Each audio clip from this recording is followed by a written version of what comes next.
Benjamin Franklin letter to General Charles Lee, February 11, 1776.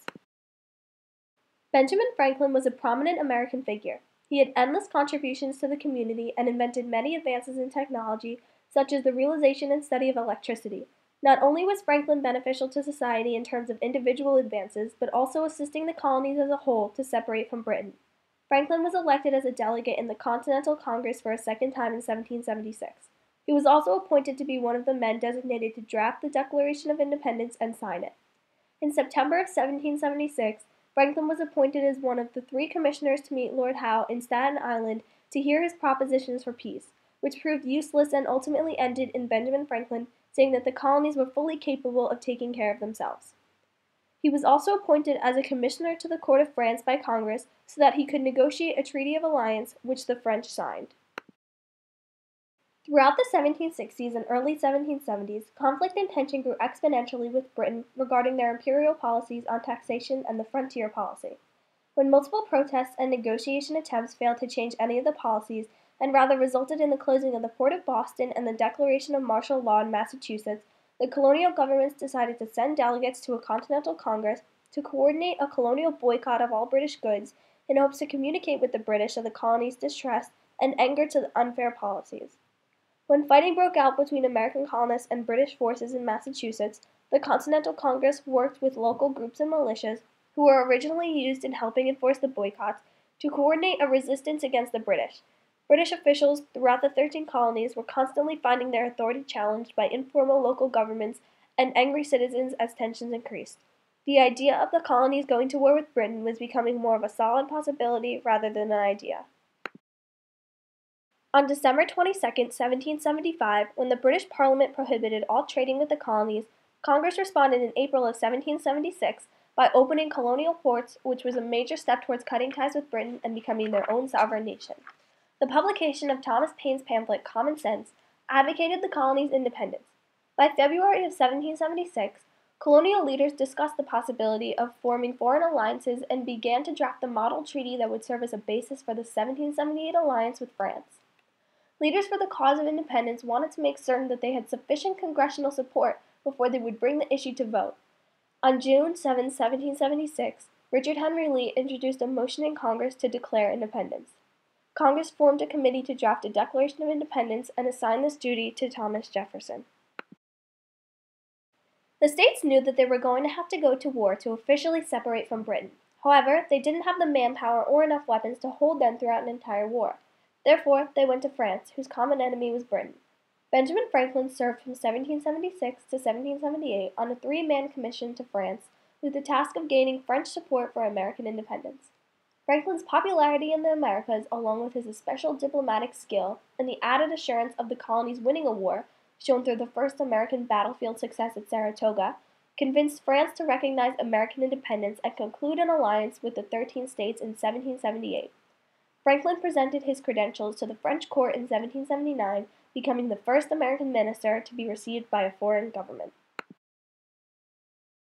Prior to the start of the American Revolution, General Charles Lee, originally born in Cheshire, England, fully expected to become the commander-in-chief of the Continental Army because of his glowing military history and success in previous battles and wars. However, because of his distraught appearance, values of language, and a strict desire to be paid, Congress decided that he was not the best choice to be the face of their army, especially for somebody who would be representing America in the war that would decide their independence.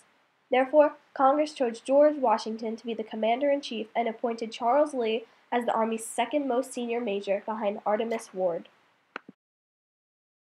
In the letter from Benjamin Franklin to General Charles Lee, written on February 11, 1776, Franklin is introducing a soldier, M. Arundel, who was directed by Congress to replace Schuyler in order to be employed in the artillery service.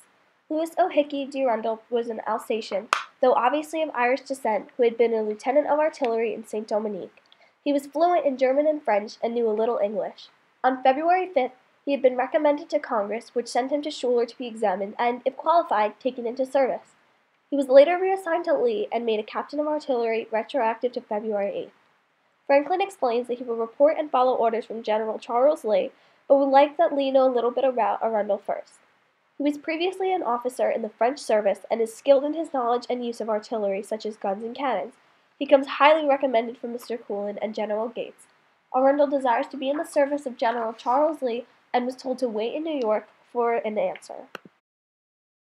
Benjamin Franklin's main intent of his letter is to address weapons, mainly on adding bows and arrows to the weapon list, as Franklin believes they will prove useful in combat. The invention of muskets led to a different style of fighting in the 1700s. They could be aimed and fired directly at a target only if it was within 100 yards, so the armies fought in groups of men and continually advanced until they were shooting at each other.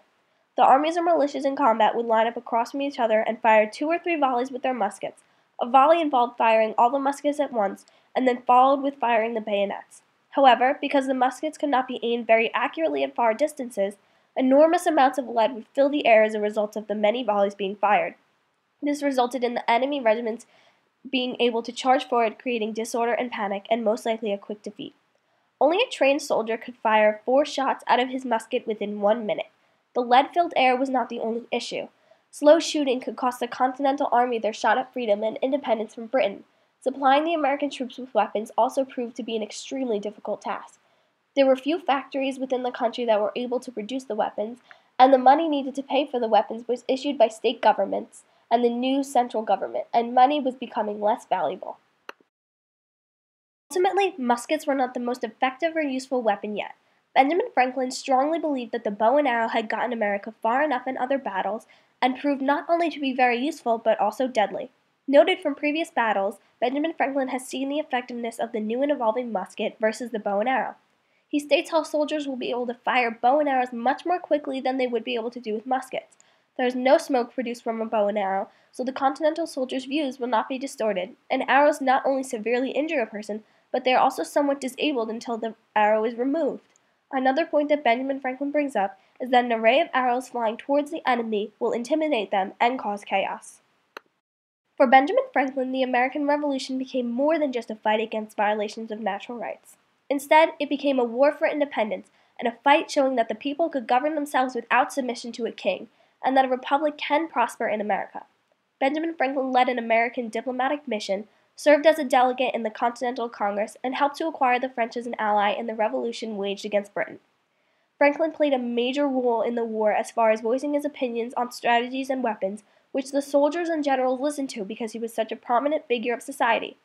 Though not everything Benjamin Franklin suggested was put into place, without his assistance, America would have had a harder time gaining the advantages that Franklin acquired so easily.